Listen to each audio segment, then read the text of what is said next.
Bom dia, pessoal. Então, hoje, como foi anunciado, nós temos dois poemas de Chirurubim, uma carta e um retorno ao primeiro capítulo da Vida Divina. E eu pedi ao Henrique e ao Ricardo para lerem o poema e a carta, porque eu estou com um problema na voz, não posso falar muito hoje, não. Mas vamos ver. E então, a gente vai começar com os poemas. E eu escolhi esses poemas porque ele fala da aurora, né? E eu acho que é um momento, assim, muito... que é uma aurora que se aproxima, uma aurora que está por vir. E eu, pessoalmente, estou muito conectada com a aurora, porque eu estou preparando o meu próximo programa de, de teatro, digamos. E o tema, justamente, é Usha e a aurora. E nós começamos justamente com a série de textos dos Vedas sobre a aurora, inclusive esse da vida divina, que nós já conhecemos. E, então, acho que a aurora é sempre um tema dos mais inspiradores, né? Então, acho que Ricardo vai ler, né, Ricardo? Os poemas e Henrique vai ler a carta de Shiruruga.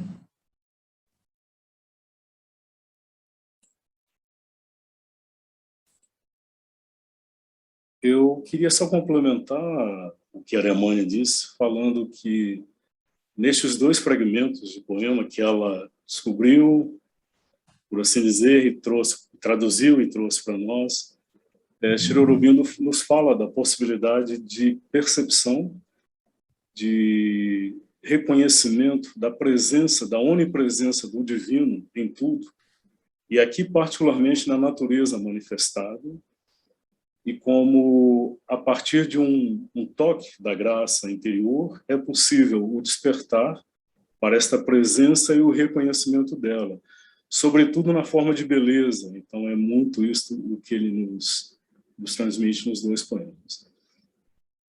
Então, eu vou compartilhar com vocês a tela.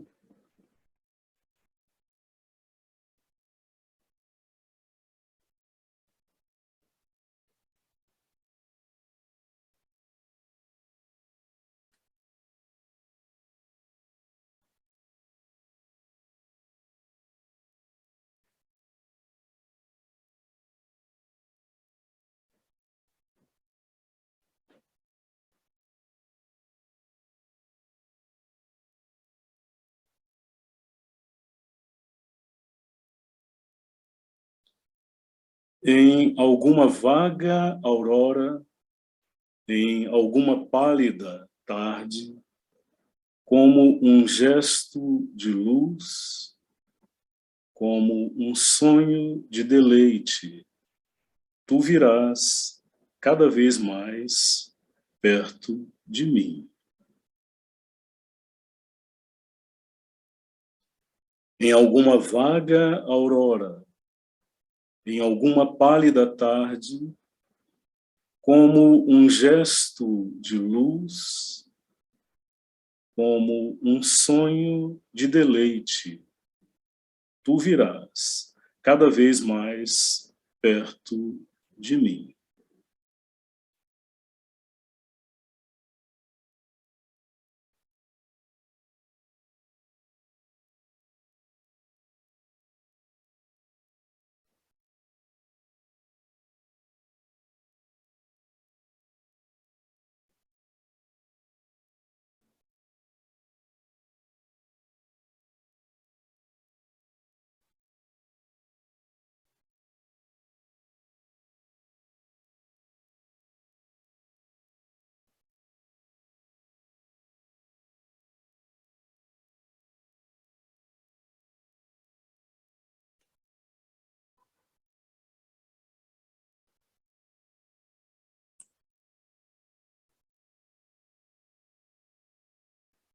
No silêncio da meia-noite, à luz da aurora ou do meio-dia, eu ouvi a pulsação do infinito.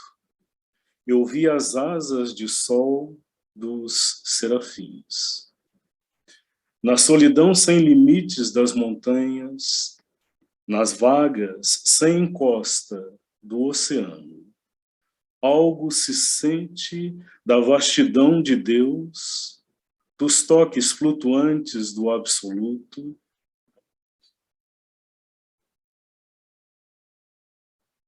momentâneo e imensurável. Um sorriso tornou a natureza dos sentidos livre de seus limites. Uma vista breve, uma alusão, isso passa. Mas a alma cresce em profundeza, em vastidão. Deus pôs sua marca na criatura. No lampejo ou na ondulação de um voo de pássaro e de inseto, na paixão de um grito alado no cume das árvores, nas plumas de ouro da águia, na magnificência do leão com sua juba fulva, nos hierofantes mudos da natureza, com seus escritos hieráticos em cor, orquídea, tulipa e narciso, rosa, nenúfar e lótus. Algo da beleza eterna apodera-se da alma e dos nervos e das cordas do coração.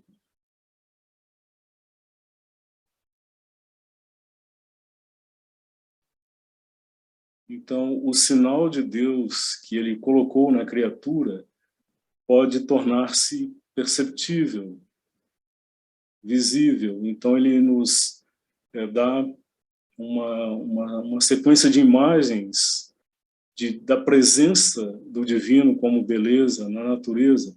Só explicando aqui uma imagem que ele utiliza, os hierofantes mudos da natureza, com seus escritos hieráticos em cor.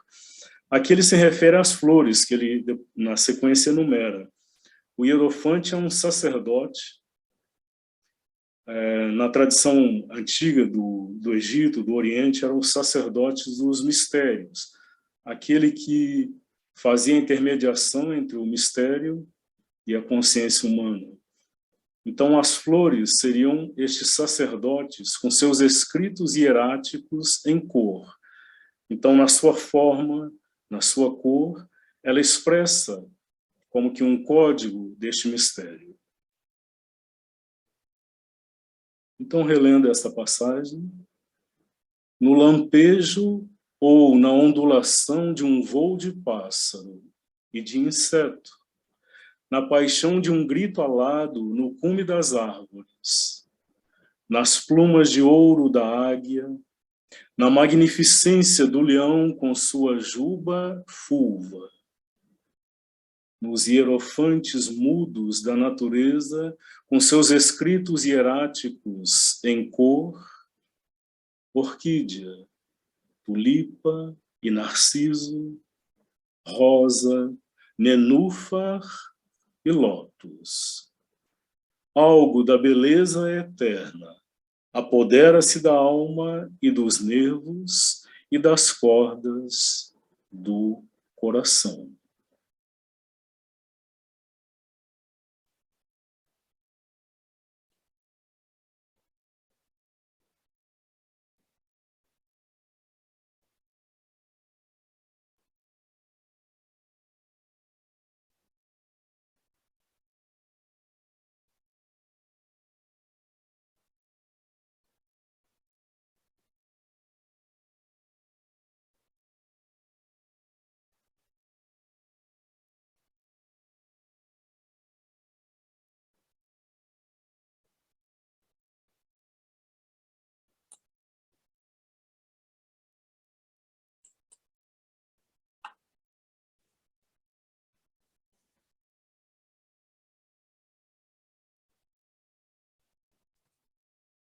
Obrigada, Ricardo.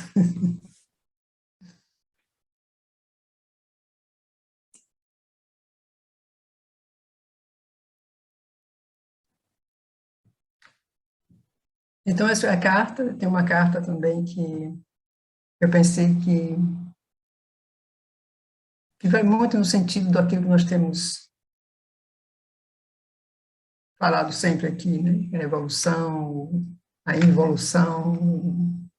Eu acho que é uma carta que nos vai ajudar a compreender esses processos. Então, eu acho que Henrique vai ler a carta, né, Henrique?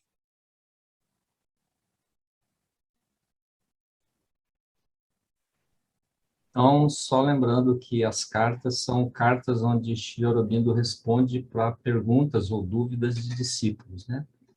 No período em que ele se retirou, não tinha mais contato pessoal com os discípulos, só com alguns mais próximos, mas ele continuou em contato com os integrantes do ashram ou do público em geral, através de cartas.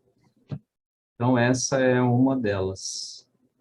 Carta sobre yoga, no volume 22 da coleção Centenário.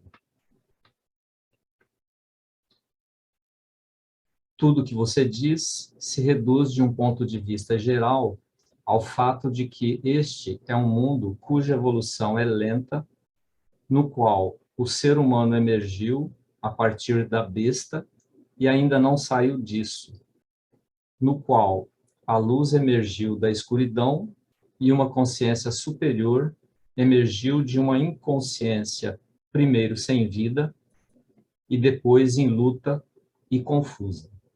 A evolução natural. Uma consciência espiritual está emergindo, e é por meio dessa consciência espiritual que o divino pode ser encontrado. É uma característica do pensamento de Sri Aurobindo. A evolução natural não chega nisso.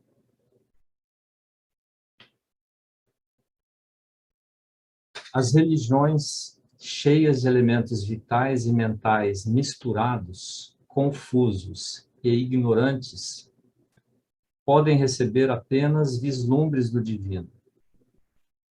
A razão positivista, com seus questionamentos baseados nas coisas como elas são, e recusando-se em acreditar em qualquer coisa que seja ou será possível, não pode ter nenhuma visão. A religião não alcança a plenitude do divino, recebe apenas vislumbres, por conta do seu próprio processo. A consciência espiritual é uma consciência nova que deve evoluir e está evoluindo.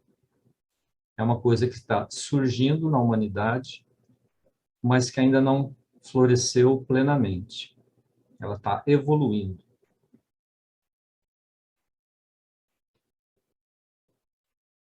É de todo natural que, no início e por muito tempo, apenas alguns recebam a luz plena, enquanto um número maior, mas ainda apenas alguns, em comparação à massa da humanidade, receba de maneira parcial. Quer dizer, poucos seres humanos conseguem alcançar essa luz plena, um número um pouco maior recebe de maneira parcial e a grande massa da humanidade recebe muito pouco dessa consciência espiritual. Essa luz plena que vem através da consciência espiritual.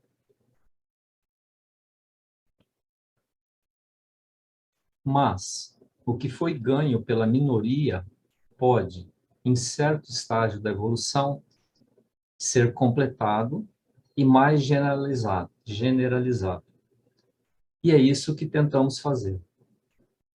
É isso que o Yoga de Sri Aurobindo propõe.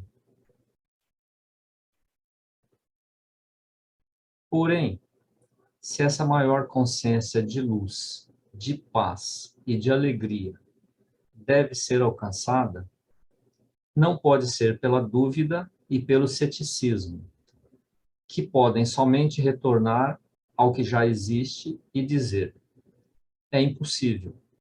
O que não foi feito no passado não pode existir no futuro. O que é realizado de maneira tão imperfeita agora não pode ser realizado de maneira melhor no futuro. É aquele ceticismo paralisante, como ele fala em outros lugares, que impede você de avançar. Diferente do ceticismo do cientista, que é aquele ceticismo que quer comprovar, que quer saber, que quer buscar.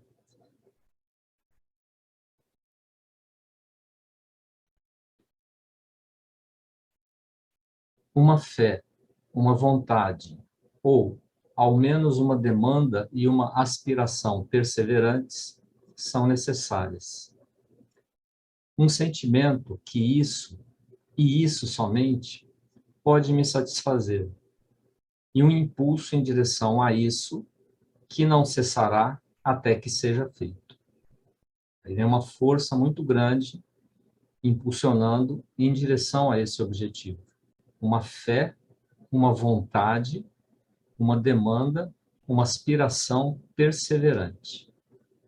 Só isso é que vai me satisfazer. Um impulso em direção a isso que não cessará até que seja feito. Por essa razão, um espírito cético e negativo constitui um obstáculo no caminho, porque impede a criação de condições sob a experiência espiritual pode desdobrar-se. Acho que faltou alguma coisa aqui. Sob as quais Eu acho que falta sobre as quais, né? comeu ali. Sob as É, quais a experiência sobre as espiritual pode quais, sim. desdobrar-se.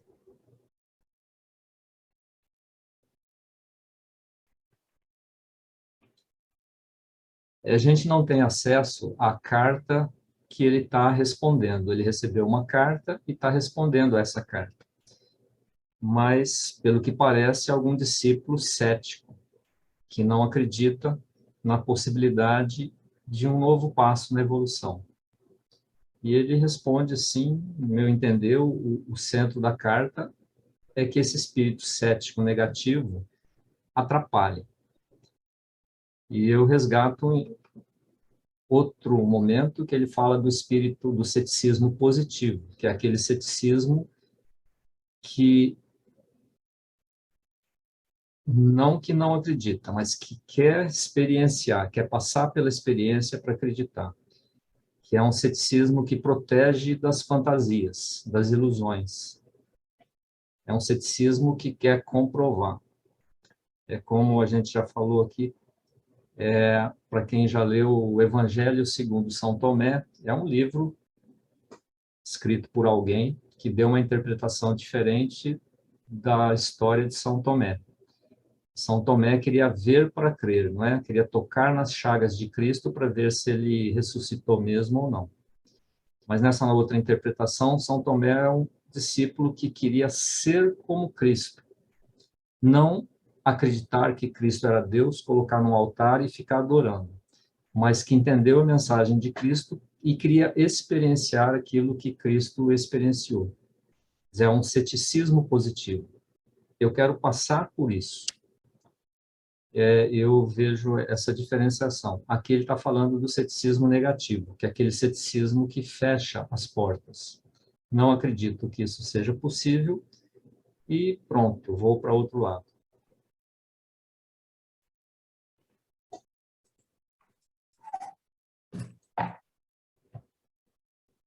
Então, se alguém tem o livro, é a página 25, primeiro capítulo.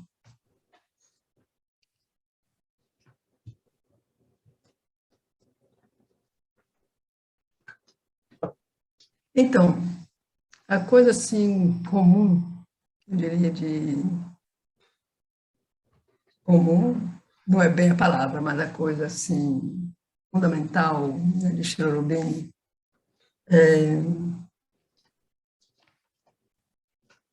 que justamente o espírito é a verdade fundamental da existência.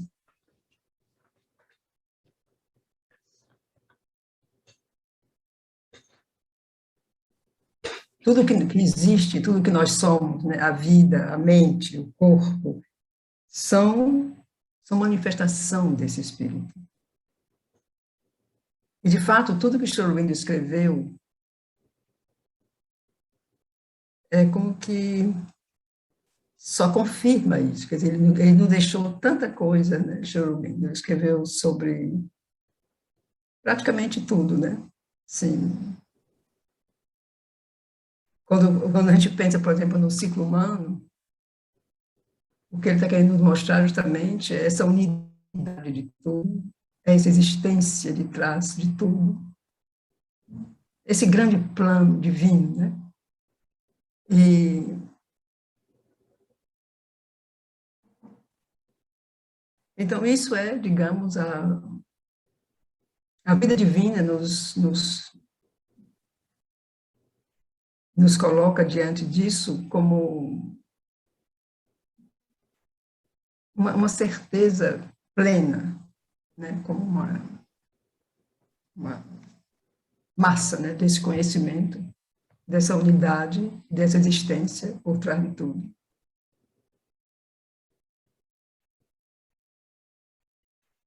Então, vamos começar realmente do começo, vamos ler mais uma vez a Aurora, e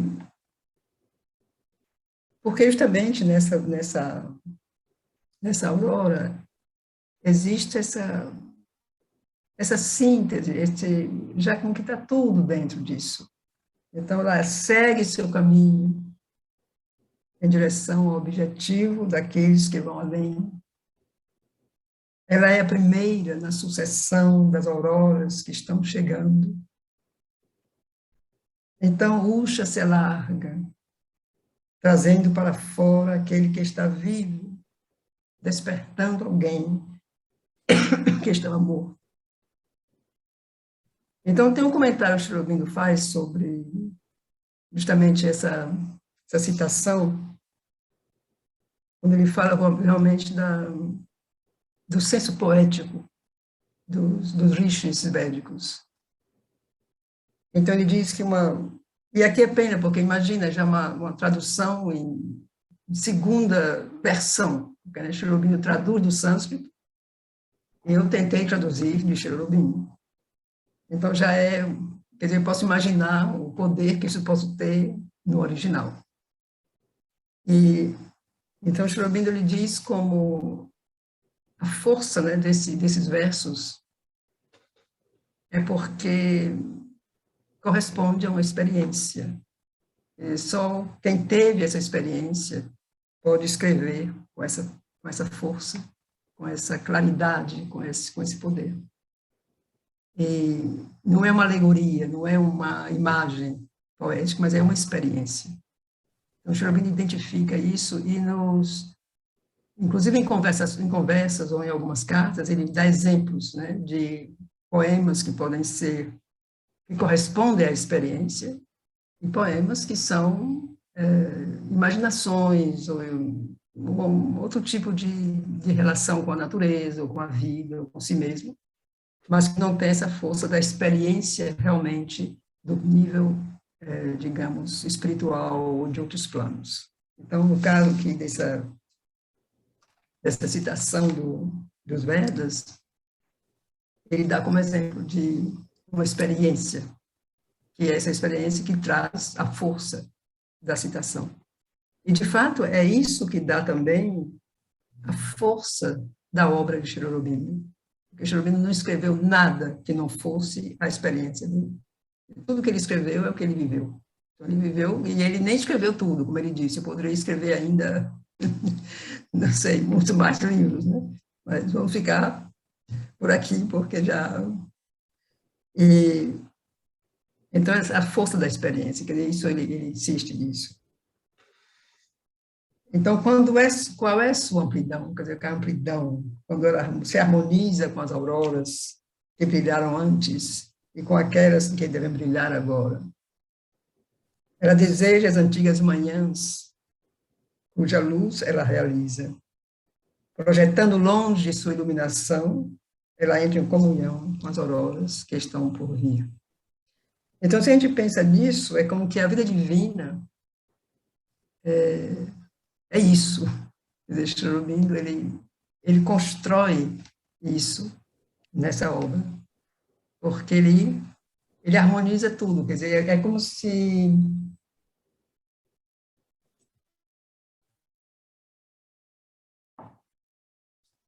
ele tivesse identificado, não como se tivesse identificou todos esses movimentos filosóficos, espirituais, que conduzem justamente ou são uma preparação para esse futuro. Ele analisa,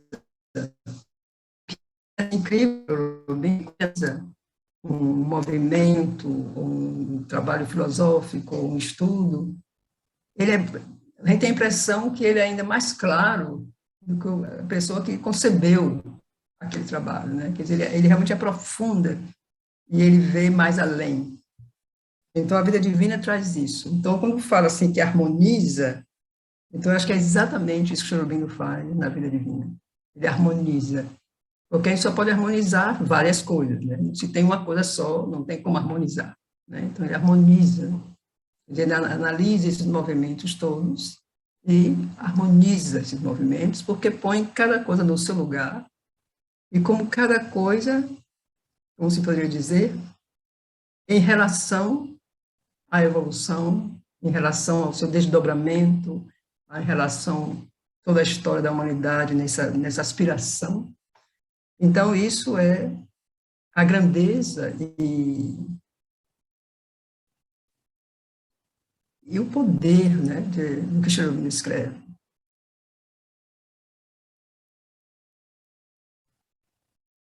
Então, assim, ele fala, ele diz também quando ele fala eu acho que também em cartas, eu estou assim, também lendo muito as cartas de Cherubim atualmente, então ele fala também alguma coisa sobre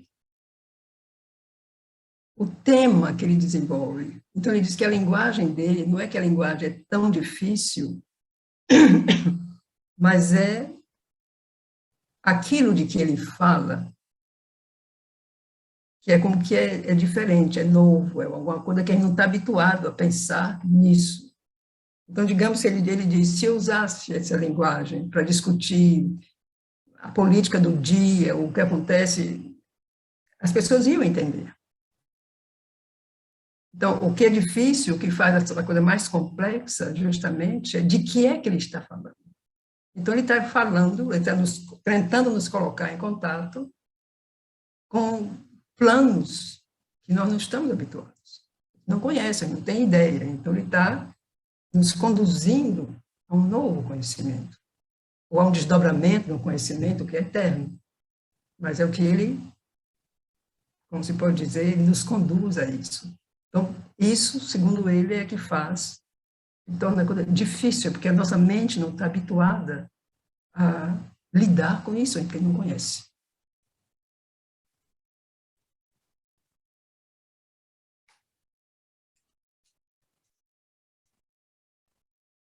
Então, triplos, então é o próximo. Triplos são esses supremos nascimentos dessa força divina que está no mundo. Eles são verdadeiros, eles são desejáveis. Ele se move ali. Vasto e aberto dentro do infinito. Ali, ele brilha puro, luminoso, e nele tudo se cumpre. Isso que é imortal, imortais, e possui a verdade, é um Deus estabelecido no interior, como uma energia agindo em nossos poderes divinos. Eleva-te às alturas, ó força. Rompe todos os véus. Manifesta em nós as coisas da divindade. Então, aqui ele já nos coloca em planos, digamos, mas eu me perguntei muito o que são esses triplos nascimentos, né? Porque a gente sempre ouve falar do nascimento, do segundo nascimento, que é o nascimento espiritual, mas esses triplos são supremos. Então, o que eu encontrei que me parece ser é que é o nascimento, quer dizer, é realmente entrar na experiência de Satchitananda. Quer dizer, o triplo nascimento, que é ter realmente o contato com o ser, com a consciência e com a Suprema Nanda. Quer dizer, do momento que o ser tem a experiência e entra nesses planos, seria, então, esses supremos nascimentos. Que é essa força divina que está no mundo. Quer dizer, de fato, é a força suplementar que está agindo na existência, no plano cósmico.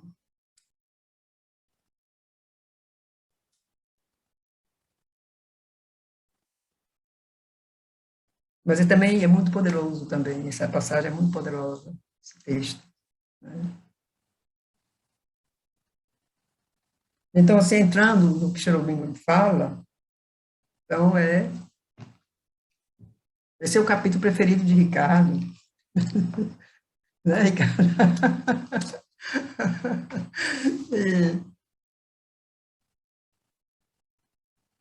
E esse aqui também, essa primeira, nós já lemos isso, né? Quer dizer, eu acho que todo mundo já leu isso, nós já lemos juntos, eu imagino que quem tem o livro deve ter lido também. Então, essa primeira frase, a primeira preocupação do homem quando o seu pensamento despertou, e o que parece sua preocupação inevitável e última, pois sobrevive aos mais longos períodos de ceticismo e retorna depois de cada banimento, é também a mais alta que seu pensamento pode considerar. Isso aqui também é uma coisa que eu reflito, cada vez eu leio e penso o que é, quer dizer, o que é, a que momento, né, o pensamento despertou. Então, eu nunca tenho certeza, porque será o momento que o pensamento, que o ser humano pode ter um pensamento abstrato, já vem se perguntar quem sou eu? Esse foi um momento, imagino, crucial, quer dizer, um pensamento que não é mais o pensamento voltado só para um cotidiano e as necessidades do dia, mas é já uma coisa mais, como eu disse, abstrata, mais filosófica quase, né? Que daí, talvez... Então, seria esse o momento que o pensamento despertou? Ou será o momento justamente quando, não sei, quando aqueles primeiros seres olharam para o céu e perguntaram o que é isso? Né? O que são, o que é isso, essas estrelas, né?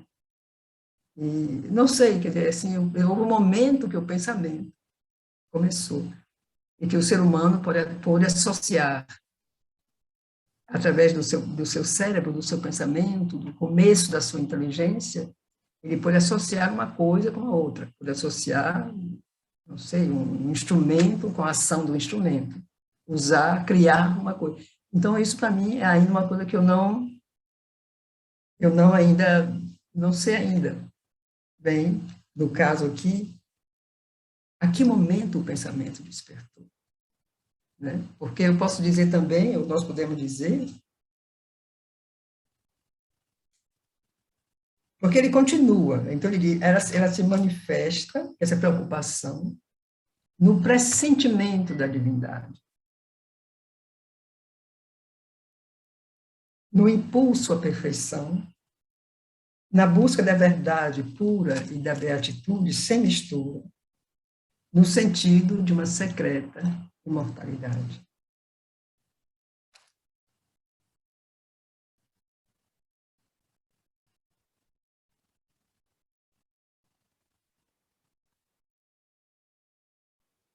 Então, isso também, esse pressentimento da divindade. que a gente pode dizer que acompanha o ser humano, quizás desde o começo, desde o momento onde ele justamente se perguntou de onde vêm essas coisas, né? De onde vem a vida, quer dizer, por que que a gente nasce, por que que morre, o que é a morte, o que é a vida, o que são as estrelas, o que é, não sei, quando começou, né? E esse pressentimento de que existe uma força por trás, né? Quer dizer, esse sentido de uma divindade, esse pressentimento da divindade, esse pressentimento de que por trás de tudo há uma força maior.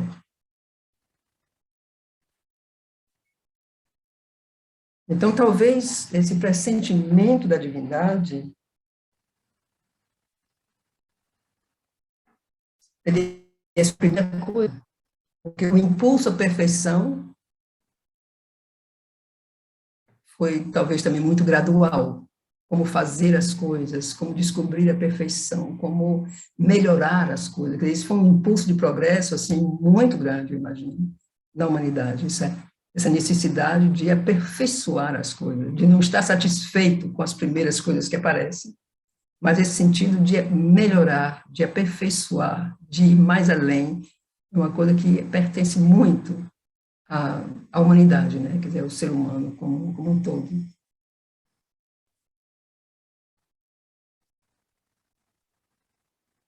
Então veio a busca da verdade. Então aí já essa busca da verdade também tem muitos aspectos, né? Tem a busca da verdade filosófica, a razão, né, que busca a verdade, e tem a verdade espiritual, quer dizer, assim, o que seria a verdade espiritual? O que seria justamente a descoberta do que seria essa força por trás, o que é essa força, o quem é Deus, o que existe. Isso é essa busca dessa verdade, né? Que é essa verdade mais, eu diria, filosófica e espiritual. Essa busca pode ser filosófica, pode ser espiritual. E já a beatitude sem mistura, já é um termo, assim, eu diria, mais puramente espiritual. E já é um nível, assim, eu diria, bastante elevado de busca, né? Buscar essa beatitude. Eu acredito que, mesmo nas religiões mais tradicionais, no cristianismo, no budismo, existia já essa busca dessa beatitude, quer dizer, um êxtase, um estado de ananda, né, se poderia dizer, um certo tipo de ananda. Então, as antigas auroras, aí retomo as auroras, né, do conhecimento humano, nos deixaram seu testemunho dessa constante aspiração. Então, o que ele chama as auroras, né, quer dizer, foram esses grandes movimentos espirituais do passado, e que justamente o que ele vai agora harmonizar, colocar no seu contexto histórico, no seu contexto evolutivo. Então, hoje vemos uma humanidade saciada, mas não satisfeita com a análise vitoriosa dos aspectos externos da natureza. Então, essa humanidade, ela se prepara para voltar a seus anseios primeros. Então, a primeira forma da sabedoria promete ser a última. Deus, luz, liberdade, imortalidade.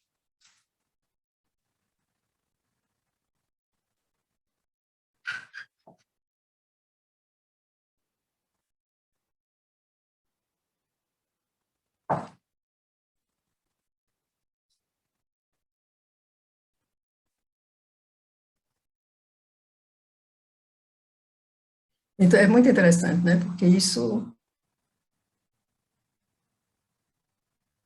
é como que ele diz, são persistentes, estão aí.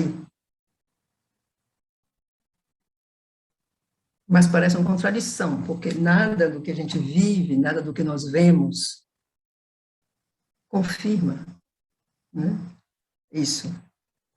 Mas justamente como nós vimos nessa poesia, nessas duas poesias que Ricardo leu, nós vemos justamente isso, né? Como essa é esse contato com certos elementos da criação,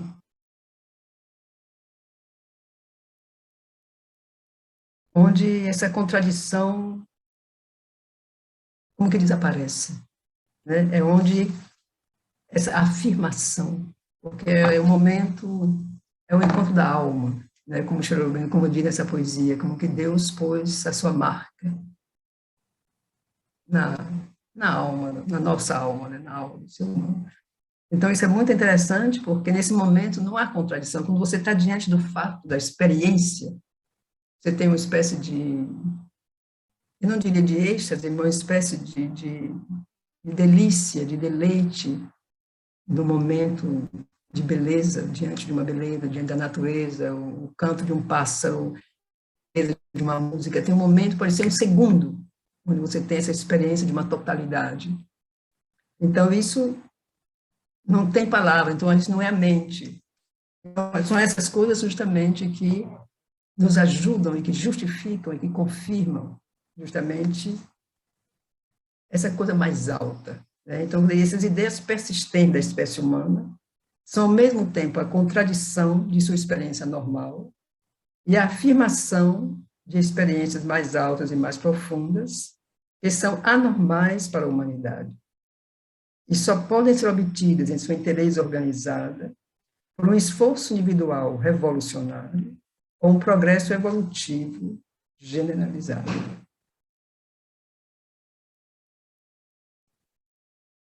Então, talvez, assim, eu penso, se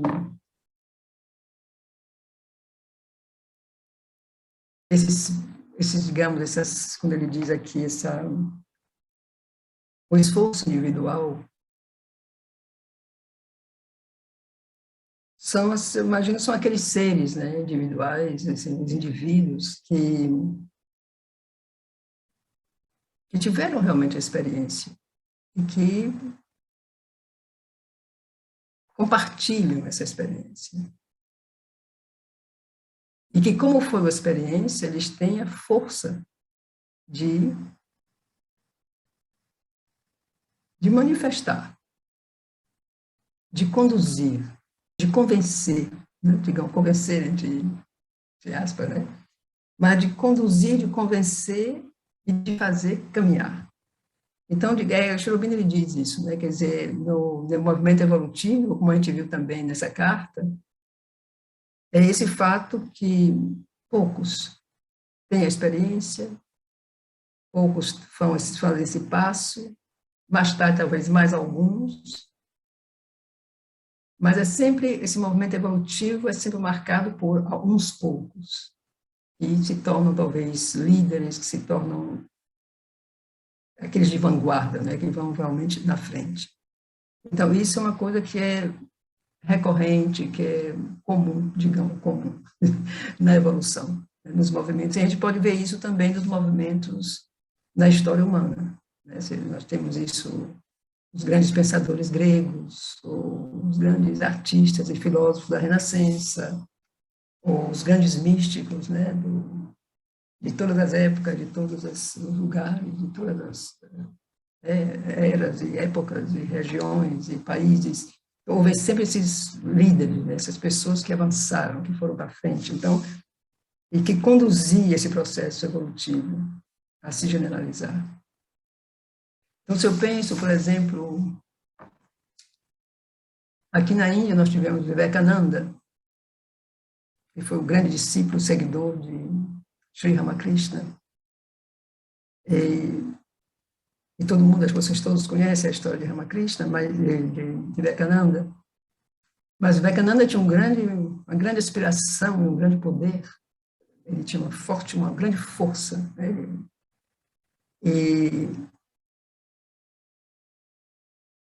E que ele foi, digamos, para esse primeiro encontro de religiões na Califórnia, no final do século XIX.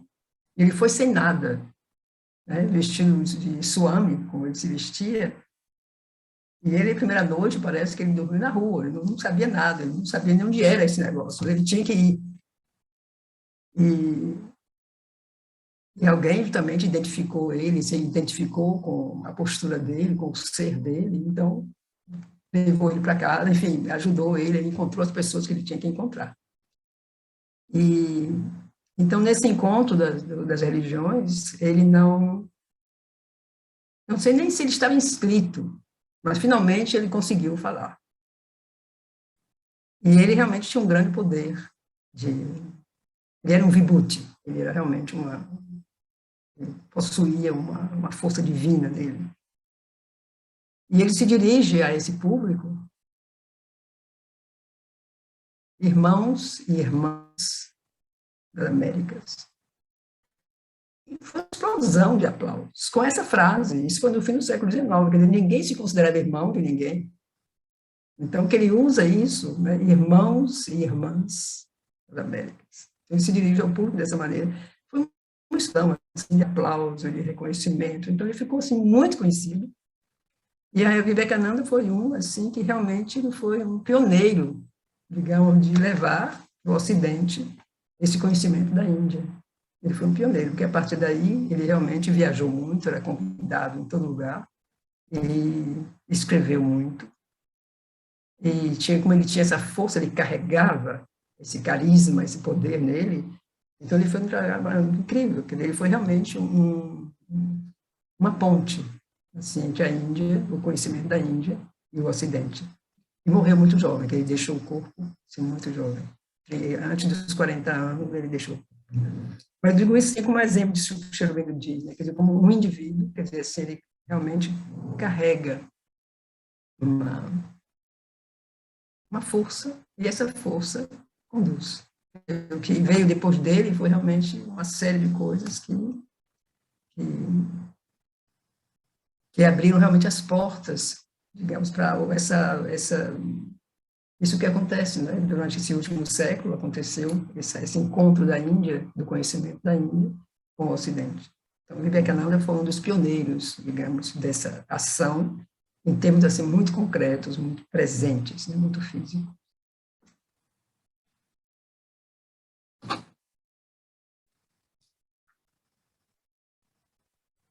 Ele continua aqui, Sri Aurobindo. Eu hoje estou assim, viajando um pouco assim sobre, porque é um capítulo que nós conhecemos bem, então eu acho que a gente pode explorar coisas, né, a partir desse. Então, conhecer, possuir e ser um ser divino em uma consciência animal e egoística, converter nossa mentalidade física crepuscular ou obscura em uma plena iluminação supramental, construir paz e uma beatitude autoexistente, onde há apenas uma tensão de satisfações transitórias, assediadas por dor física e sofrimento emocional.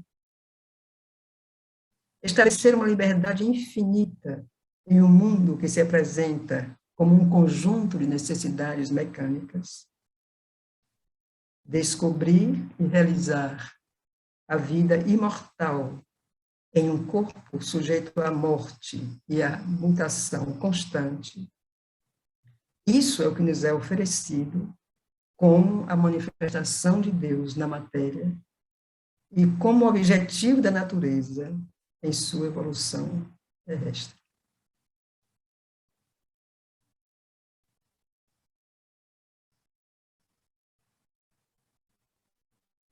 Para o intelecto material comum, que toma sua atual organização de consciência como o limite de suas possibilidades, a direta contradição entre os ideais irrealizados e o fato realizado é um argumento final contra a validade dos ideais. Porém, se observarmos de modo mais deliberado os processos do mundo, essa oposição direta aparecerá antes como parte do método mais profundo da natureza e o selo de sua mais completa aprovação.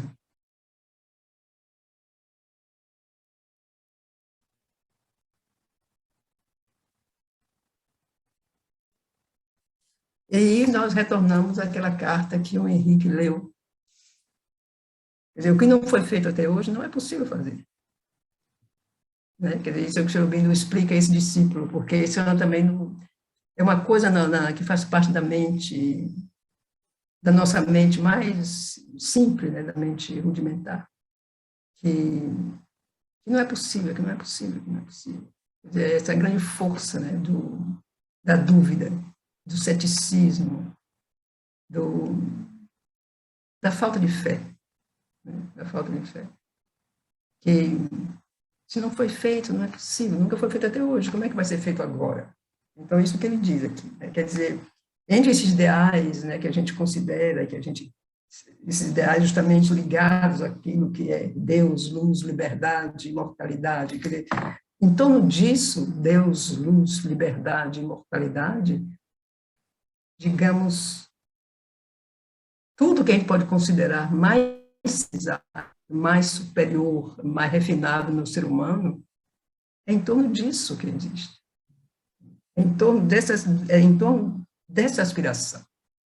Senão, não tem como. Quer dizer, o homem seria uma besta, né? Um animal. Né? Quer dizer, o que nos faz sair disso é justamente essa eterna aspiração. Né? Quer dizer, Deus, luz, liberdade, imortalidade. Então, foi em torno desses elementos que se criou, ou que se cria ainda, digamos, o mais elevado da humanidade, o mais belo, a arte mais perfeita, tudo que foi construído na humanidade. É a partir disso, não é outra coisa. Inclusive a ciência, né? Quer dizer, a ciência que busca, como nós falamos da última vez, né? Vai no menor, no microscópico, numa coisa invisível, e vai no espaço, nas coisas mais extraordinárias do espaço, essa busca, né? Ele está buscando, no fundo, está buscando a origem, né? A origem da humanidade, a origem do universo, a origem de qualquer coisa. Então, assim,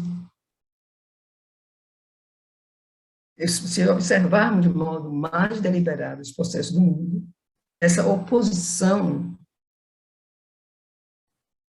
é como parte do método mais profundo da natureza e o selo, sua mais completa aprovação. Porque é um fato, né? Quer dizer, todas as relações do mundo, mesmo as discórdias, assim, aparentemente, né? Discórdias aparentes, que podem ser as mais graves, as mais chocantes, o que for, são relações de algo que é eterno. Quer dizer, é o eterno se relacionando consigo mesmo nessa existência manifestada. Então, por trás, você tem esse jogo frontal, mas o que está por trás, justamente, é outra coisa. Então, assim, a natureza obedece, né, a essa regra, a essa...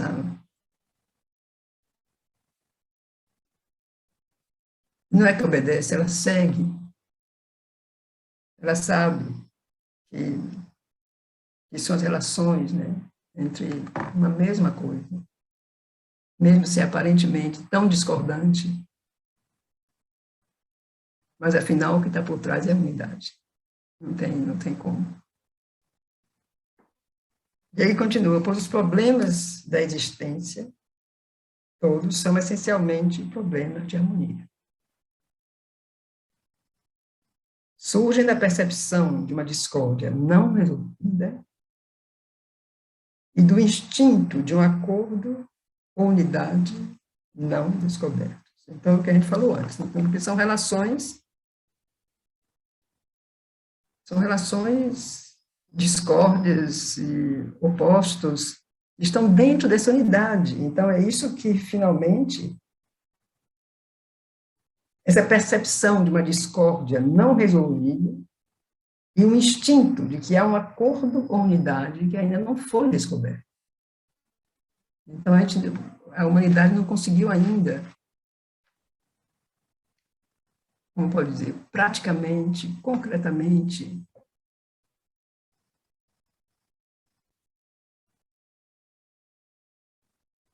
chegar a essa conclusão, chegar a isso. Isso resta ainda o privilégio de uns poucos, essa confiança, essa certeza, esse conhecimento, mas a massa da humanidade, ela continua no desespero, na dúvida, na insegurança, porque... Por quê? Não... Quer dizer, o que é que nos leva, né? Então a gente volta à coisa evolutiva, então são almas que já evoluíram, que já passaram por várias coisas, e outras que estão ainda evoluindo. Então se pode também ver o jogo da evolução também na humanidade. Quer dizer, nem todo mundo está preparado, como o Sri Aurobindo diz, quer dizer, uns poucos, muito poucos no começo, um pouco mais tarde, uns poucos mais, mas não vai nunca, quer dizer, nunca vai ser de massa ao mesmo tempo. Isso o Sri Aurobindo sempre falou, sempre disse isso.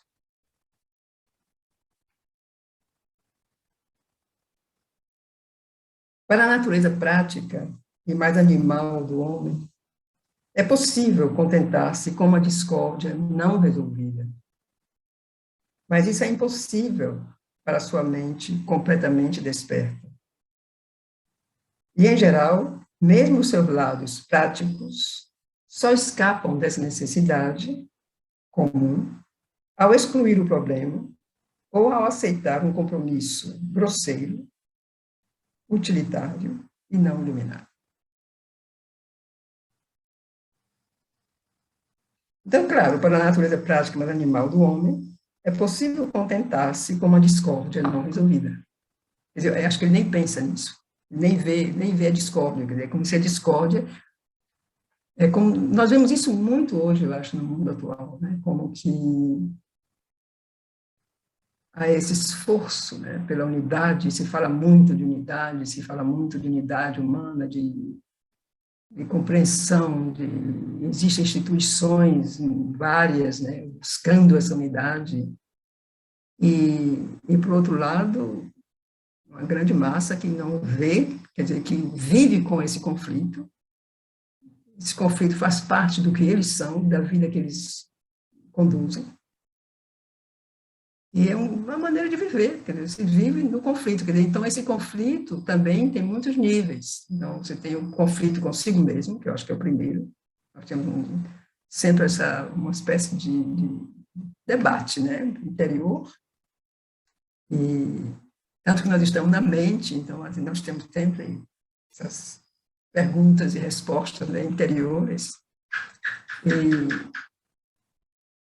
e isso vai gradualmente em tudo, quer dizer, na sociedade menor retorno, na sociedade maior, no mundo inteiro, nos países, quer dizer, esse conflito é, digamos, o resultado do nosso ego, o resultado do mundo dual em que nós vivemos. Então, o que o Sri Aurobindo diz aqui,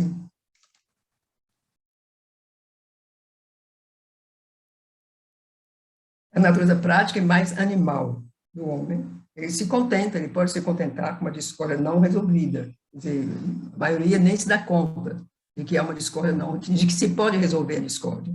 Então, a grande maioria nem percebe que se pode resolver a discórdia de certa maneira.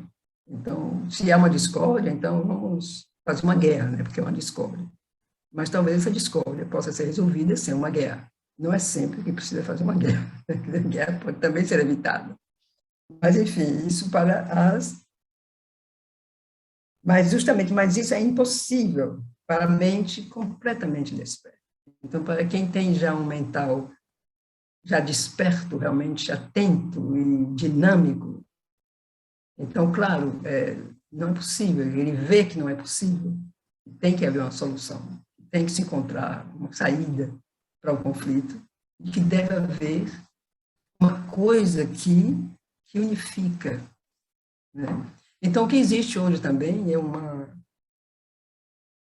é um grande receio das religiões, quer dizer, que uma religião, sobretudo no Ocidente, se tornou uma coisa muito dogmática, muito extrema, muito limitada também. Então, hoje, como que as pessoas têm muito receio, quer dizer, essa coisa assim de Deus, né? Então, você fala o nome Deus, então há muito preconceito, que eu também compreendo. Mas é uma coisa muito ocidental. No Oriente, digamos, essa energia que se chama, digamos, divino, que pode ser o tal, pode ser, não sei, há várias expressões, né, para essa energia. Existem outros conceitos, né, dessa presença, desse divino, e que não é o que se criou no Ocidente. No Ocidente se criou um Deus muito humano, como fosse um ser humano mais poderoso. E houve uma reação, digamos, quase que de rejeição a essa imagem desse Deus. E as pessoas, na maioria das pessoas, não sabem buscar, né? Então, se criam várias outras coisas, se buscam. A Índia, nesse sentido, houve uma resposta, houve pessoas que muita gente buscou justamente a espiritualidade indiana, porque tem e outras asiáticas, né? Quer dizer, o Zen budismo, várias outras coisas na Ásia, porque a religião no Ocidente já não corresponde mais ao que a humanidade busca, ao que o indivíduo, o ser humano, a humanidade geral busca. Mas existe como que um grande preconceito. Então, você fala, então eles se distanciam de tudo que parece ser uma religião, que parece ser algo que fala de uma força maior, de uma coisa por trás. Então, assim, toda a sociedade ocidental tem muita resistência a isso.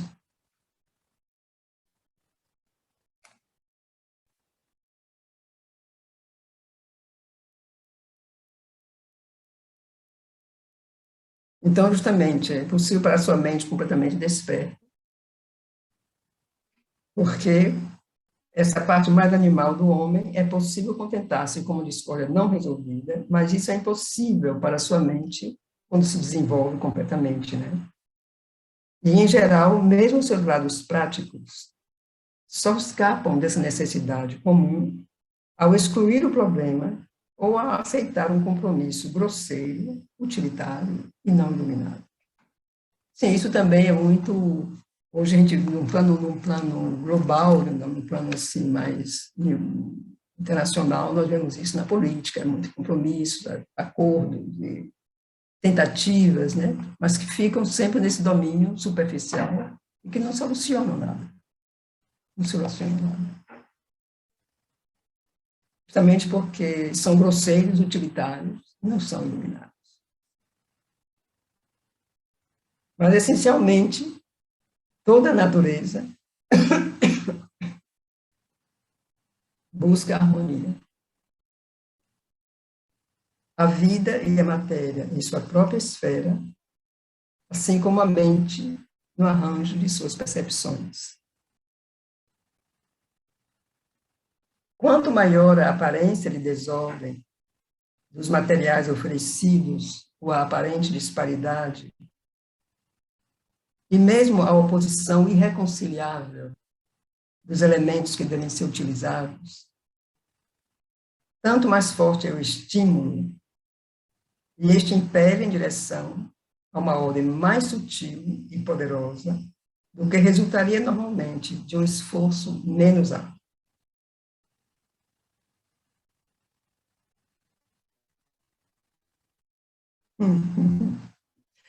Quanto maior a dificuldade, maior é o estímulo para vencer a dificuldade, né?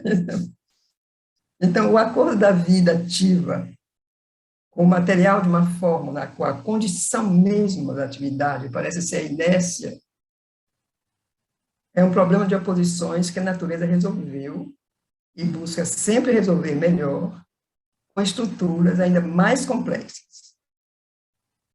Então, digamos que isso parece ser assim, a primeira dificuldade, né? Quer dizer, a vida, que a vida representa a dinâmica, né? O movimento, né? A coisa que não para, que se confronta com a matéria, que é a inércia, que é o peso, que é o um movimento quase inexistente. Então, como conciliar essas duas coisas? Quer dizer, eu acho que o ser humano é um exemplo assim, muito típico, né, desse... Se a gente pensa a energia vital, né, que se tem, e o limite do corpo. O corpo, por mais flexível que seja, é matéria. Ele tem a sua rigidez, ele tem seu funcionamento mecânico, ele tem isso. Então, por mais que que o vital, a energia, que a vida queira mudar, né, não pode, quer dizer, isso aqui é isso, né?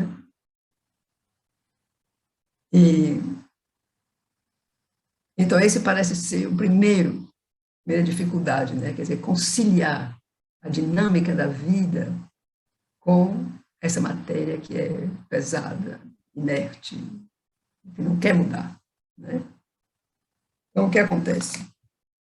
Então, tem um acordo. O Giovanni diz aqui, o acordo da vida com o mundo material. O que acontece? A natureza vai criando formas cada vez mais complexas. Porque a solução perfeita seria a imortalidade material de um corpo animal plenamente organizado, servindo de suporte à mente. O acordo de uma mente consciente e uma vontade consciente, com uma forma e uma vida em si mesmas, não abertamente autoconscientes, e capazes, quando muito, de uma vontade mecânica e subconsciente, é outro problema de opostos. Então, temos já dois. Né? Quer dizer, o primeiro, a natureza resolveu, criando formas cada vez mais complexas. Né? Quer dizer, já, por exemplo, o corpo humano é mais complexo do que eu diria, mais complexo e mais, como se pode dizer, tem mais possibilidades de ação do que o corpo de um animal, de um elefante. Quer dizer, o elefante é maravilhoso, é belíssimo aquilo que ele é, mas ele não tem a dinâmica e essa agilidade, essa perfeição, digamos, de um corpo humano. Então, essa passagem para formas cada vez mais complexas, isso é um exemplo, assim, mas que a gente pode ver vários na natureza. Então, o segundo seria o acordo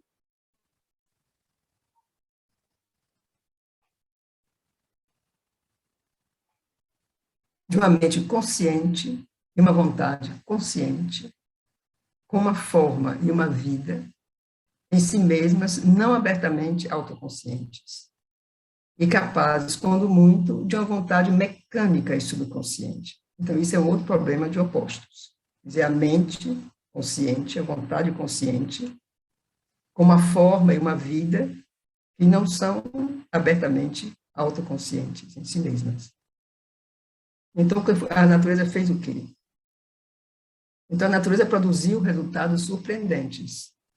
Então, ela visa sempre maravilhas mais altas, pois aqui seu milagre último seria uma consciência animal, não mais em busca da verdade e da luz, mas possuindo-as com a onipotência prática, que seria o resultado da posse de um conhecimento direto e perfeito. Isso seria a solução a esse segundo conflito.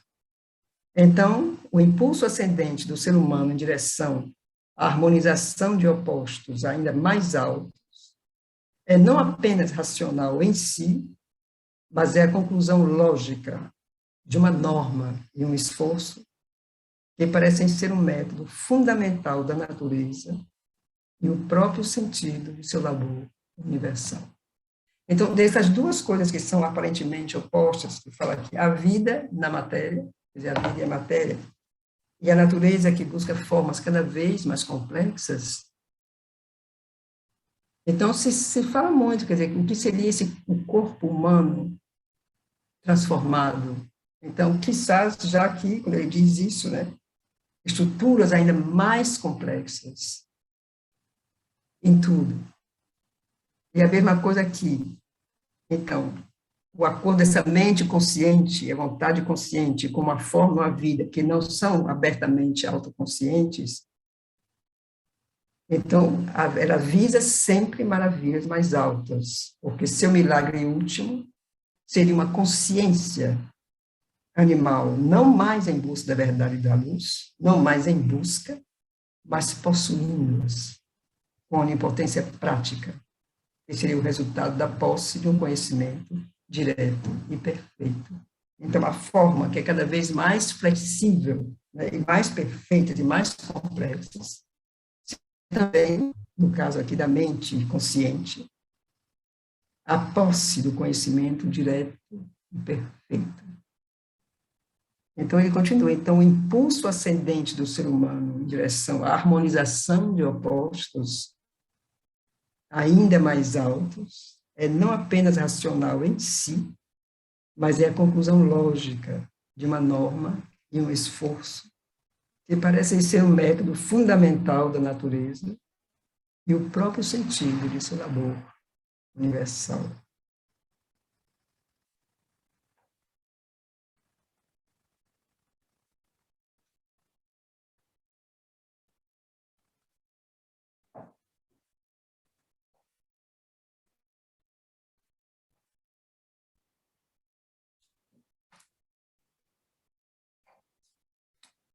Mas Rubino, ele quer que a gente entenda direitinho o que ele quer dizer.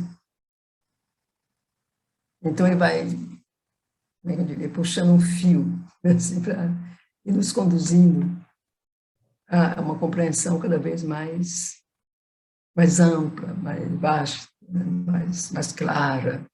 Então, ele diz aqui, ok, falamos aqui da evolução da vida na matéria, da evolução da mente na matéria. Mas a evolução é uma palavra que só constata o fenômeno, mas não explica o fenômeno. Pois, aparentemente, não há razão pela qual a vida deveria evoluir a partir de elementos materiais, ou a mente evoluir a partir de formas vivas. A menos que aceitemos a solução vedântica, de que a vida existe já, evoluída na matéria, e a mente existe evoluída na vida. Porque, em essência, matéria é uma forma de vida velada, vida é uma forma de consciência velada.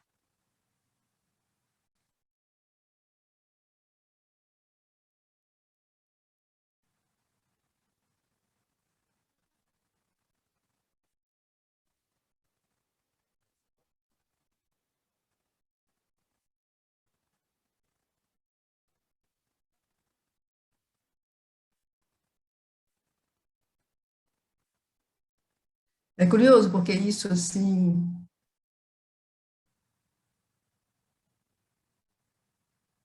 é uma dessas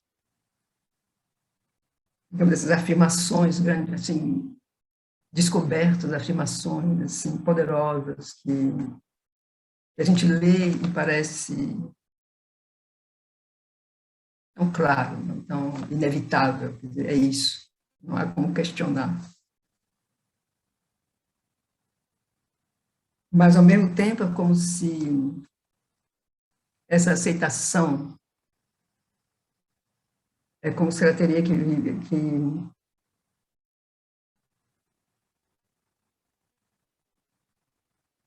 é o que o Sr. diz aqui no parágrafo precedente, quando ele fala da a verdade da luz, possuindo-as com a onipotência prática, que seria o resultado da posse de um conhecimento direto e perfeito.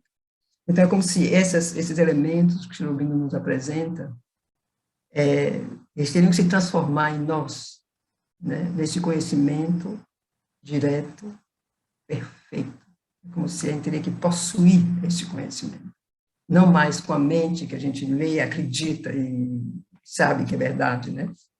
Mas é como que deve haver um passo a mais, que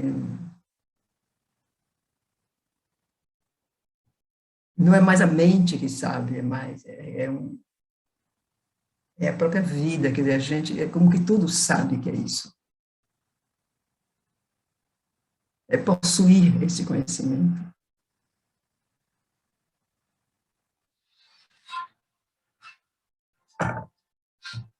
Desculpa.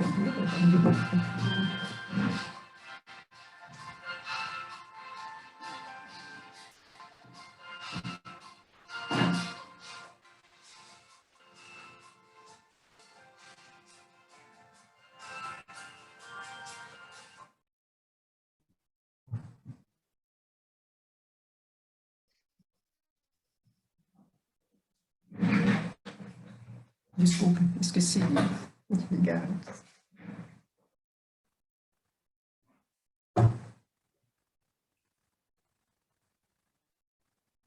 Então, ele continua, ele pode continuar daqui.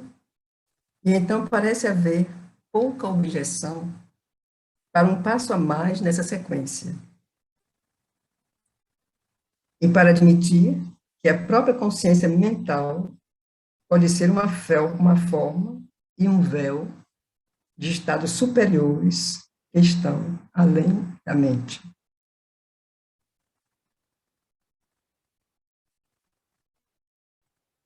Nesse caso, o impulso invencível do homem em direção a Deus, luz, beatitude, liberdade, imortalidade, encontra-se no lugar certo nessa cadeia. Este é simplesmente o impulso imperativo pelo qual a natureza busca evoluir além da mente. E parece ser tão natural, verdadeiro e justo quanto o impulso em direção à vida, implantado pela natureza em certas formas de matéria, ou o impulso em direção à mente, que ela implantou em certas formas de vida. Então, assim, as palavras que ele usa, assim, Shirobinho, né? Primeiro, assim, véu, porque essa palavra, o véu, é muito usado, né, nessas explicações, como que a gente vive por trás de um véu que nos cobre a realidade verdadeira, que nos cobre o acesso a esses planos superiores. E Shirobinho, às vezes, usa até a expressão como uma tampa, como se fosse uma tampa que tem que ser removida. Quer dizer, quando a mente vai esses planos da mente, então esse último passo, né, antes da supramente, é como se houvesse uma tampa que teria que ser removida, essa tampa, para quem pudesse haver essa passagem, né, esse acesso. Então, o véu é muito, muito presente, essa expressão, né, essa imagem, o véu. Porque o véu nos permite também perceber, talvez, alguma coisa, um reflexo, né? Quer dizer, a mente, finalmente, é um reflexo da mente superior. Então, é como que um véu deixa passar alguma coisa, mas, ao mesmo tempo, velado. A gente não consegue saber o que é, né? Então, vem essa imagem que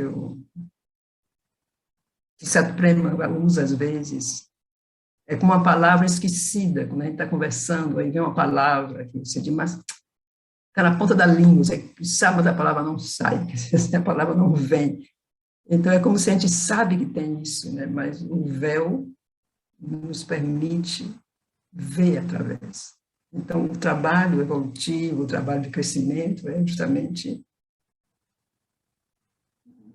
abrir esse véu, afastar o véu, tirar esse véu e poder ver o outro lado, né?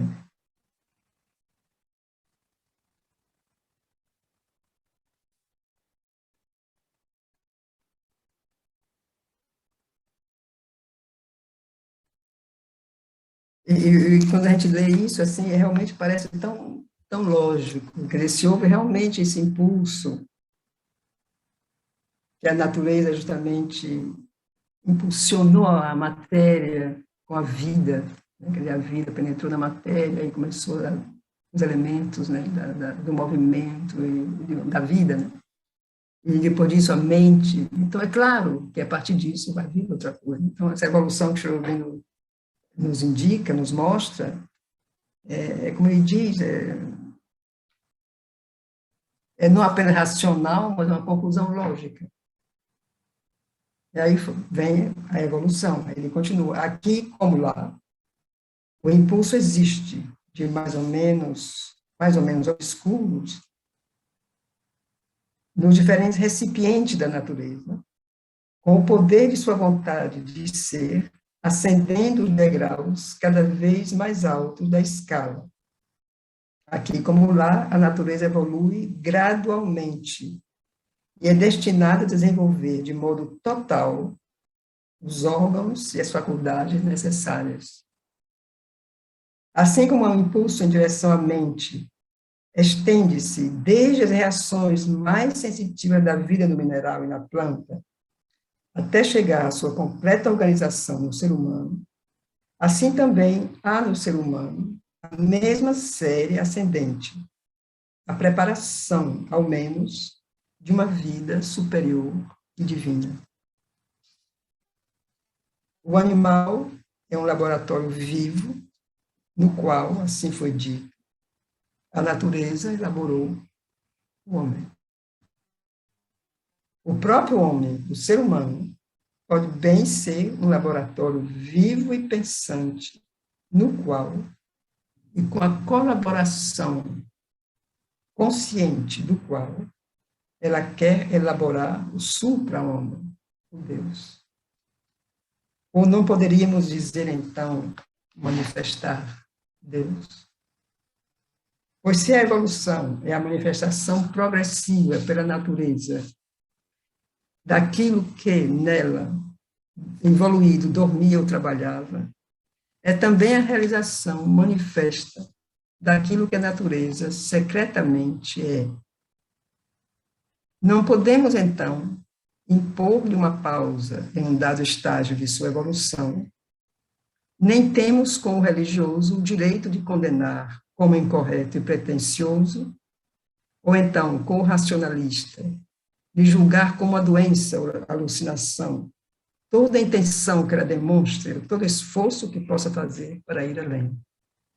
Se é verdade que o espírito está evoluído na matéria e a natureza aparente é Deus secreto, então manifestar o divino em si mesmo e realizar Deus interna e externamente são os mais altos e mais legítimos objetivos possíveis do ser humano, ao ser humano sobre a Terra.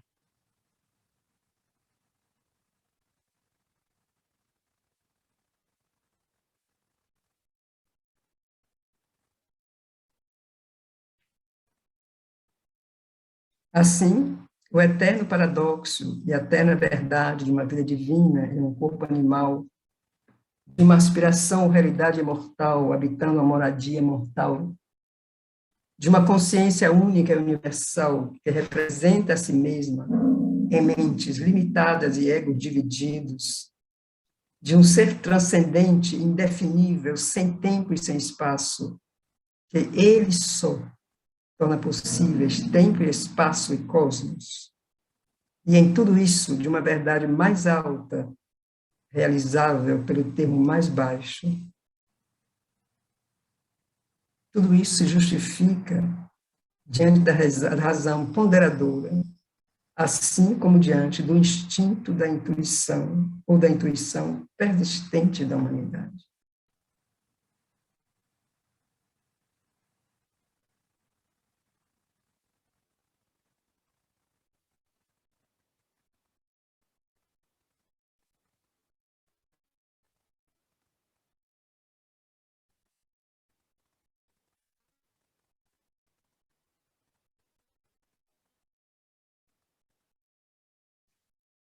O que vem aqui agora eu acho muito interessante. Tentativas são feitas algumas vezes para pôr um ponto final nas interrogações que foram tantas vezes declaradas insolúveis pelo pensamento lógico e para persuadir os homens a limitar suas atividades mentais aos problemas práticos e imediatos de sua existência material no universo.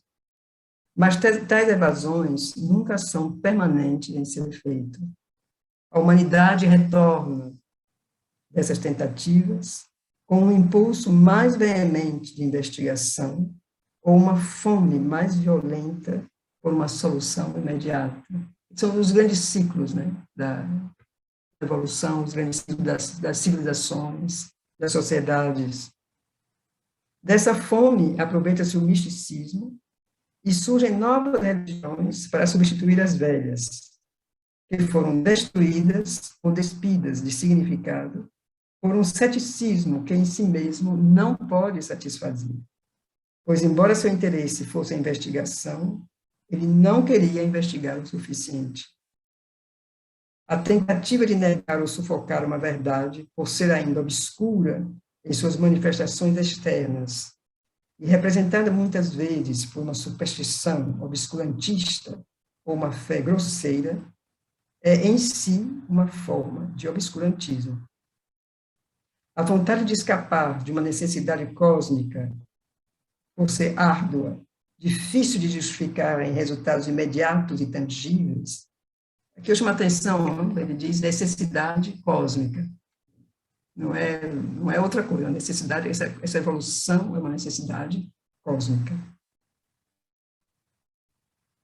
Lenta na regulação de suas operações, deixa supor não uma aceitação da verdade da natureza, mas uma revolta contra a vontade secreta e mais poderosa da grande mãe. Quer dizer, essa negação, esse ceticismo é uma revolta contra a vontade secreta e mais poderosa da grande mãe. É melhor e mais racional aceitar aquilo que ela não nos permitirá, como espécie, rejeitar. É inútil, né? Quer dizer, isso é o caminho da evolução, não tem como rejeitar. Então, elevar tudo isso da esfera do instinto cego, intuição obscura e aspiração casual, então elevar isso até a luz da razão, de uma vontade esclarecida e conscientemente autodirigida. Quer dizer, começar realmente com a razão, quer dizer, compreender esse processo, acompanhar esse processo, respeitar esse processo. E se houver uma luz mais alta da intuição iluminada, ou uma verdade autorreveladora, que se encontre ainda obstruída e não operativa no homem, ou que haja em relances descontínuos, como através de um véu, ou se mostre só raramente em seu esplendor, como as auroras boreais em nossos céus materiais, então a isso também não deveremos ter medo de aspirar, pois é provável que esse seja o próximo estado mais alto de consciência, do qual a mente é só uma forma e um véu. E é através dos esplendores dessa luz que pode estender-se o caminho de nossa ampliação progressiva em direção a algum estado mais alto, que seja o lugar supremo de repouso da humanidade.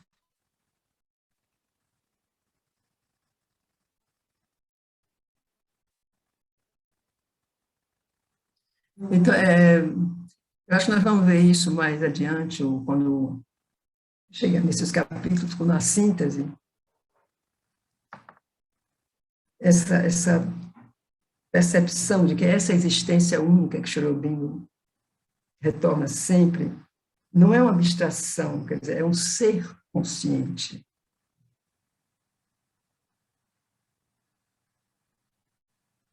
Não é só um estado, né? Quer dizer, é um ser consciente no sentido de que ele nos responde,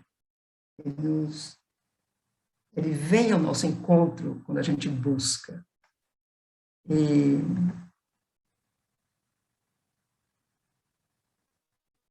então, assim, eu queria concluir, eu queria ler uma passagem justamente da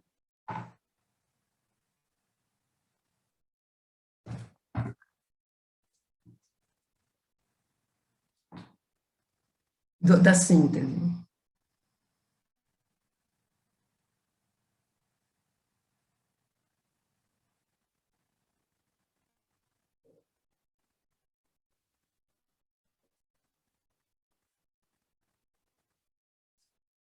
É curioso tudo isso, isso que a gente falou agora, essa existência é um ser. Quer dizer, ele vem ao nosso encontro, né, se a gente busca. Isso vai vir com muita força realmente nos ensaios sobre a Gita, né? Quer dizer, o Krishna vai falar muito disso, né? O Purushottama. E eu tenho assim, um parágrafo aqui curto, aqui na síntese, que eu gostaria que a gente concluísse lendo esse parágrafo. Então, o Sri Aurobindo nos diz que o transcendente, o universal, o individual, são os três níveis, né? O transcendente, o universal, o cósmico, e o individual.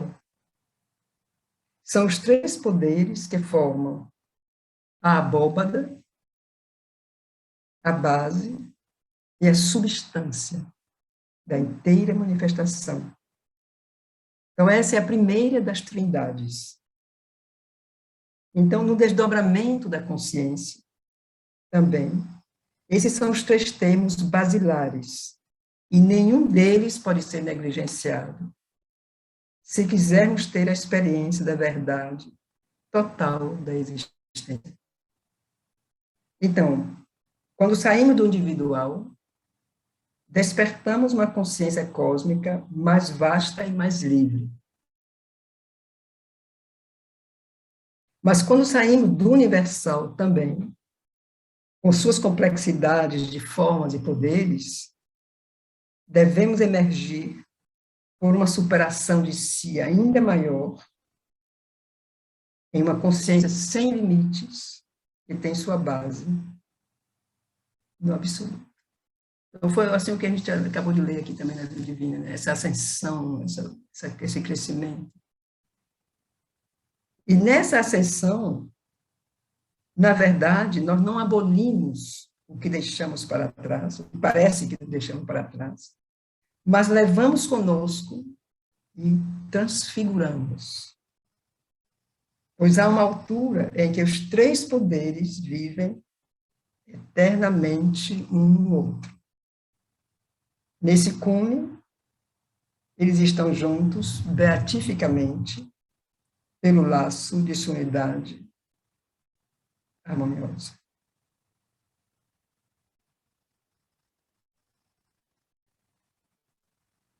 Então, essa unidade harmoniosa, que o Sri justamente fala aqui na Vida Divina, se passa nesse nível, onde justamente esse divino interior, que é o divino, o transcendente, universal, individual, que forma essa trindade. Então, num certo momento, eles se encontram, enfim, eles se unificam, não são separados, né? Eles são... E lá, justamente, eles estão juntos, beatificamente, pelo laço de sua unidade harmoniosa. Então, digamos, isso é o que nos conduz, né? Que seria, no caso, essa conclusão, essa consumação, essa realização dessa ascensão evolutiva, espiritual, é chegar a essa unidade com o transcendente, universal, individual. Na Gita se insiste muito nisso, né? Eu sou aquele, né, que estou no interior de cada criatura. Então, isso seria, assim, o Purusha individual. Então, é do momento que isso se eleva, que se abre, que se une o cósmico com o transcendente, então, esse é o momento da união perfeita.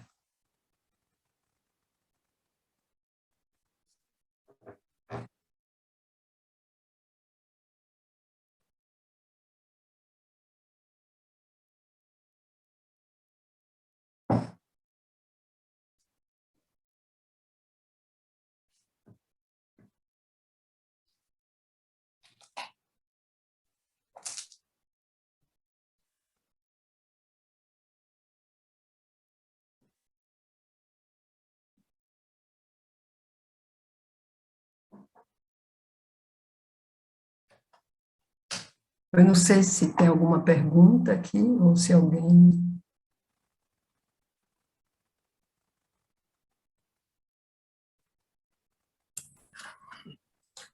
Ariamane, aqui é Radosan, tudo bem? Não sei se eu já posso fazer uma colocação, ou se tem alguma outra sequência.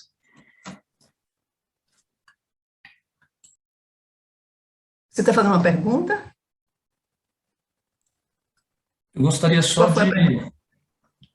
Eu gostaria apenas de ler um trecho de uma carta que foi encaminhada para você e para o grupo de Sri Aurobindo. Em 2018, essa carta foi escrita, e eu fui tocado de ler 2 parágrafos apenas, que eu acho importante, que é de um filósofo importante, bem conhecido no Brasil, e que foi contemporâneo de Rolf. Trata-se de Trigueirinho, quando ele recebeu o livro A Vida Divina, na ocasião em que você esteve no Brasil, para o lançamento em que você estava hospedado na casa de Yara Magalhães. Então, eu tirei uma foto sua e de Yara e mandei junto com o livro para o Trigueirinho. E 2 meses depois ele veio a falecer. Então, dia 7 de julho de 2018, Trigueirinho escreve essa carta para você e para o grupo, fazendo um singelo agradecimento. Prezado Radosan, tocou-me o coração ter recebido o exemplar recém-publicado de A Vida Divina, uma dívida que todos tínhamos de editar algo completo de Sri Aurobindo, entidade espiritual, a qual devemos grande parte do nosso despertar de consciência. Lembro-me que, à medida que a casa Sri Aurobindo, na Bahia, publicava a revista Ananda, o interno de muitos leitores aspiravam pelo que finalmente aconteceu com a vida divina.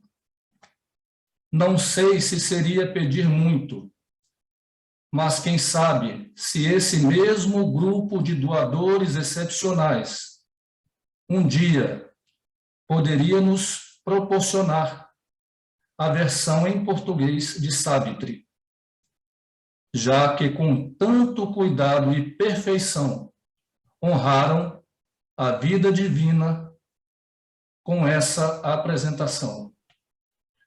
O cosmos responderá, de alguma forma, à alma dessas criaturas.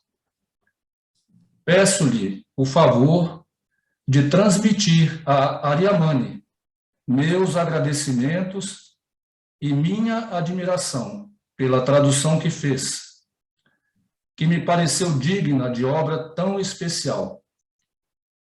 Se quisermos estimular o aparecimento de uma provável tradução de Savitri, deveremos animar esse grupo de heróis e idealistas altruístas a mergulharem nessa aventura espiritual, que o céu sempre admira e recebe com amor superior.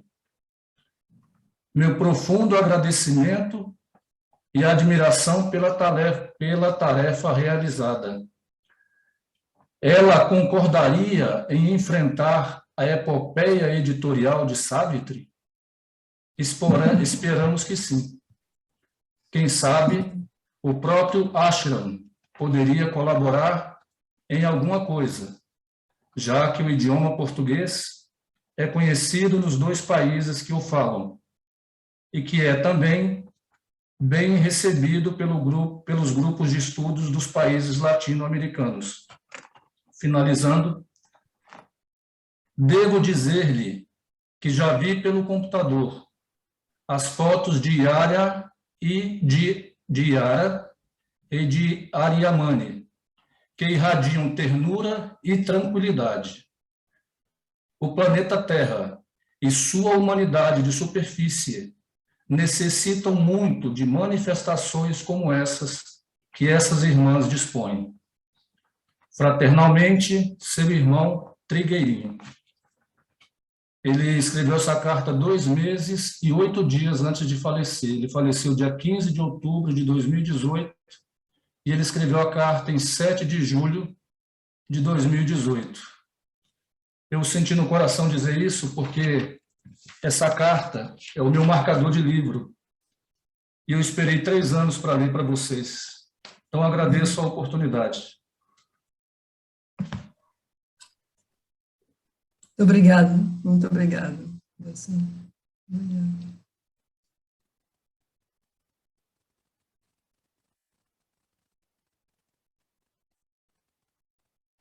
Eu fiquei muito,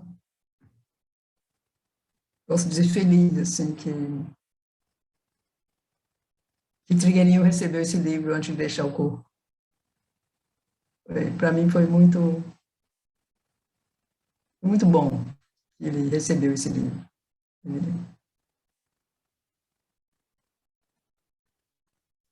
Quanto a Savitri, eu acho que... Primeiro, porque eu acho muito difícil traduzir Savitri, eu acho que é uma que beira o impossível. E acho que cada um de nós que já tentou, o Ricardo e outros, a gente pode tentar, assim, trechos ou passagens para o nosso trabalho, mas, assim, sentar realmente e traduzir Savitri para o português ou para qualquer outra língua, eu acho quase impossível. Ou tem que aparecer alguém que seja capaz, mas eu não me sinto capaz. É uma linguagem profunda, puramente, essencialmente mântrica. E sem esse poder mântrico da língua, sem recriar isso, tem que ser um outro Xerorobindo para fazer, porque não sei quem poderia fazer, não sei se o Ricardo está de acordo, ou se o Ricardo discorda do que eu estou dizendo, porque ele é a pessoa que tem traduzido bastante Savitri, né, para o trabalho dele, mas eu, pessoalmente, não me sinto capaz, absolutamente. Eu aí aconselho a todo mundo, gente, vai aprender inglês só para ler Savitri. Só para isso, nada mais, já vale a pena, sim, poder ler Savitri e traduzir. O que é que você acha, Ricardo?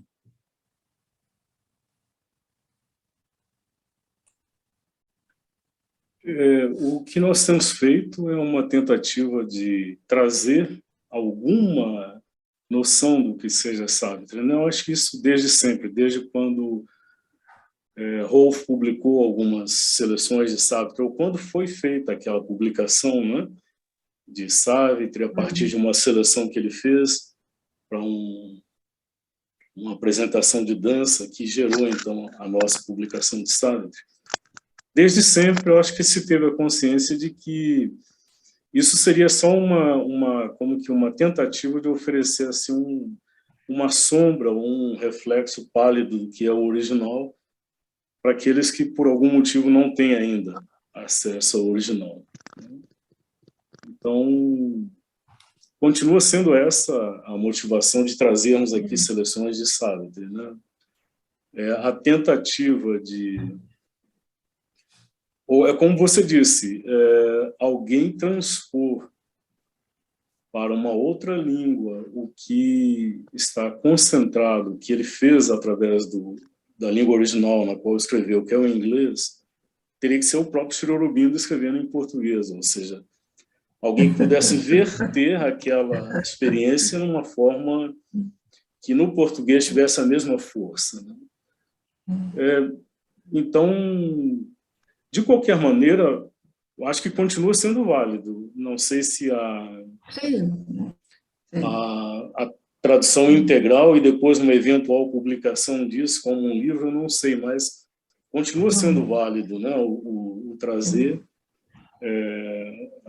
a quem ainda não pode acessar no original essas seleções que dão uma pálida amostra do que é o original, né?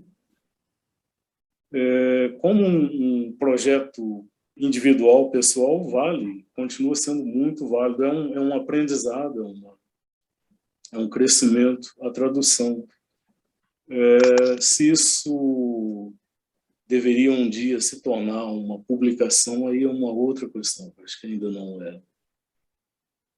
Temos algumas coisas minguantes aí, né? É isso também para mim, Bom. é como se, as poucas vezes que eu traduzi Savitri para algum trabalho, assim, é nessa intenção, né, que é de uma aproximação, mas tomar isso como... E a maioria das pessoas, como o Ricardo diz, que eu conheço, por exemplo, que tentaram, é mais como uma coisa pessoal mesmo, quer dizer, como um trabalho interior, né, quer dizer, traduzir para poder entrar na dimensão, né, de Savitri.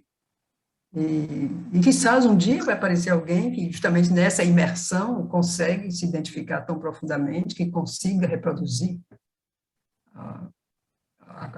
essa vibração, não sei, quer dizer, da mesma maneira como o Sri Aurobindo cresceu, né, quer dizer, isso durou anos e anos e anos, aperfeiçoando o que ele ia, cada plano que ele alcançava, ele elevava, sabe, aquele plano. Então, quem sabe, vai aparecer uma pessoa, não sei, o Ricardo, talvez, na vida dele, vai passar, assim, mais ainda 20 anos fazendo sábado e vai conseguir final. Não, mas ninguém sabe, Ricardo, Ninguém sabe, impossível. exato. É como... Nada é impossível, né? Quer dizer, começa para si mesmo, né? Mas a coisa pode lhe tomar e começar a lhe possuir, né? De certo modo, isso acontece. Se tiver que ser, né? Como o Lenora colocou aí, vamos deixar em aberto isso, quem sabe, né? Num futuro. Com certeza. Pode ser... Ariamane, é Sol. Tudo bom? Dá para falar? Estão me ouvindo ou está fechado? É Sol. Não, estou lhe ouvindo. É Sol. A gente se conheceu ali na casa da Yara. Você lembra de mim? Ariamane? Oi. Eu acho que, sim, esse desafio do Tregueirinho é um grande desafio. Eu acho que o desafio que você colocou, vá aprender inglês e ler inglês, eu vou aceitar. Quando eu me aposentar daqui a pouco, acho que eu vou lá para Auroville aprender inglês e ler lá. Eu nunca consegui aprender esse inglês, então vou lá aprender. Imagina, aprender com Savitri, isso seria o máximo do máximo. Só assim eu vou ter coragem e realmente eu vou aceitar. Eu acho que eu vou aceitar esse desafio para 2023. Mas também queria partilhar aqui o que o Tregueirinho falou, esse presente que você nos deu, que eu nunca tive a ocasião de falar, porque eu li A Vida Divina 6 meses, logo que eu fui lá na casa da Yara, já comprei, ou logo depois. Aí passei 6 meses lendo e li ele, do começo ao início, 6 meses, foi uma imersão muito profunda, e eu quero uma gratidão muito grande, a você que possibilitou esse acesso, né, à vida divina. E realmente ele não é, eu vou te dizer, eu acho que você fez uma tradução extraordinária, porque, assim, eu senti, o meu depoimento é que eu senti o espírito do que estava escrito, não necessariamente me apegando à tradução literal, entendeu? Mas você transmitiu, eu senti, né, você transmitiu com grandiosidade e com precisão a força espiritual daquele livro, da Vida Divina. Eu comentei até com a Yara, mas agora, já que você está aí, eu não tinha mais te visto, estou falando pessoalmente para você. Realmente é um grande presente. Não sei se todo mundo teve condições de ler do começo ao fim, mas eu falei, eu vou agarrar assim seguido, sabe? Porque para você sentir. Se você fragmenta, você não vai fundo, né? Então, peguei fundo, assim, em 6 meses eu fiz e agora eu volto, né? Mas todo da obra, sabe? Então, eu te agradeço e realmente o Trigueirinha tem razão, é uma coisa que estava em dívida. Eu não sabia fazer, eu sei espanhol, mas não sei inglês. Enfim, então, é isso. E aí hoje a Yara mandou mensagem, a semana passada eu participei já comecei a participar então agora dessas manhãs, né, de domingo, e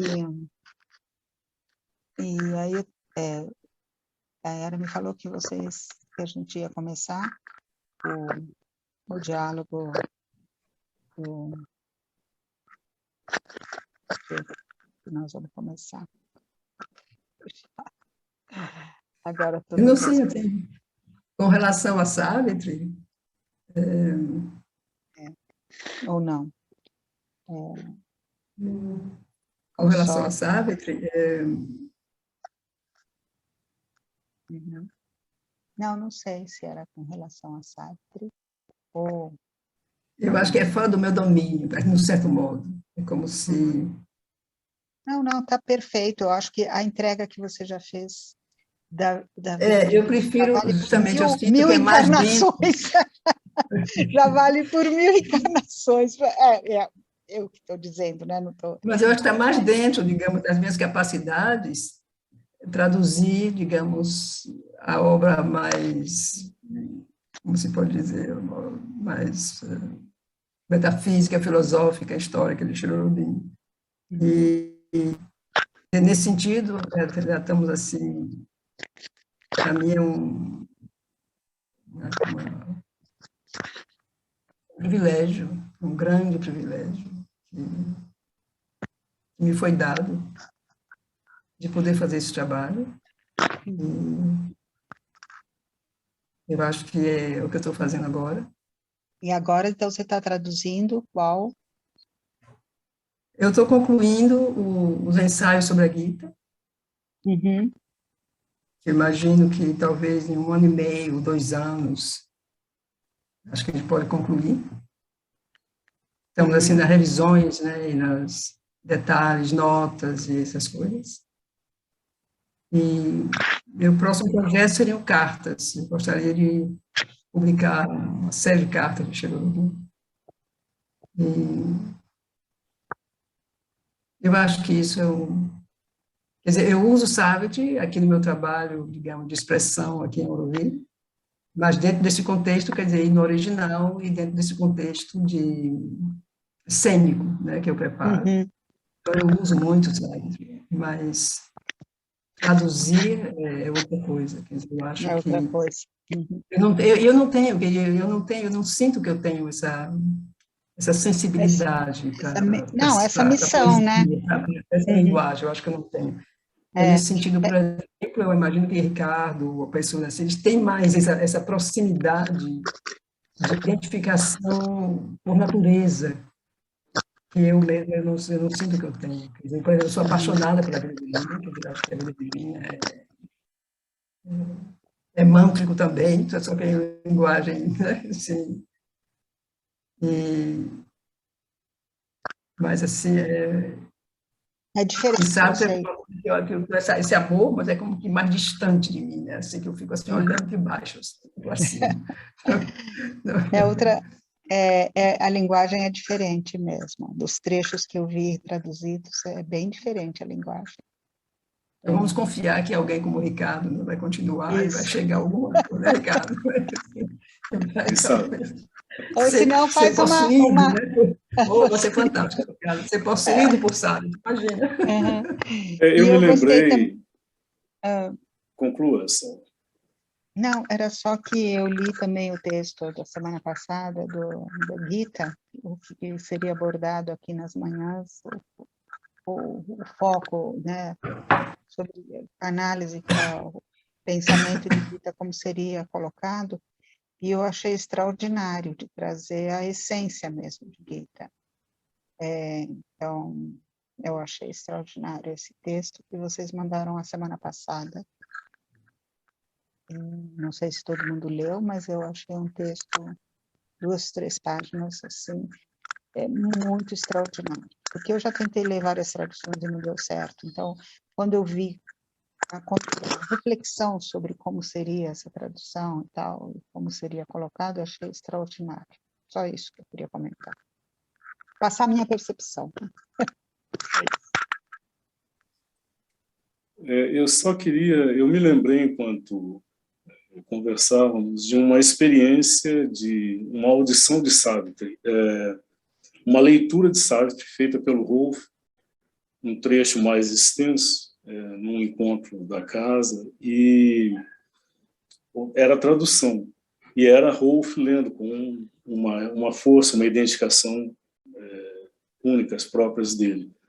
Mas eu me lembro que no final, depois dessa audição, durante alguns minutos, a minha experiência era assim, até de querer me levantar, porque a atividade tinha terminado, mas o corpo absolutamente se recusou, quer dizer, ficou absolutamente, foi espontaneamente, digamos, levado a uma condição de total imobilidade. Eu não consegui, por alguns minutos, sair dessa imobilidade. Então, nesse sentido, isso afirmaria a validade mesmo da tradução como uma forma de veicular a força que esse poema tem. Mas é isso. Eu acho que a carta do Trigueirinho chegou a nós em 2018, mas eu pediria ao Rado San que nos mandasse novamente pelo e-mail da casa. Acho que seria bom tê-la novamente, se for possível isso.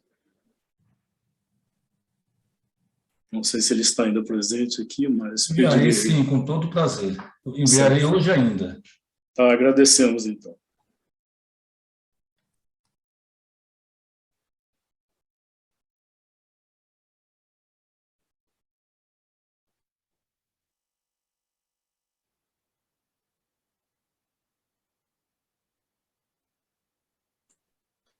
No próximo domingo, Pensamentos e Aforismos e o Ciclo Humano.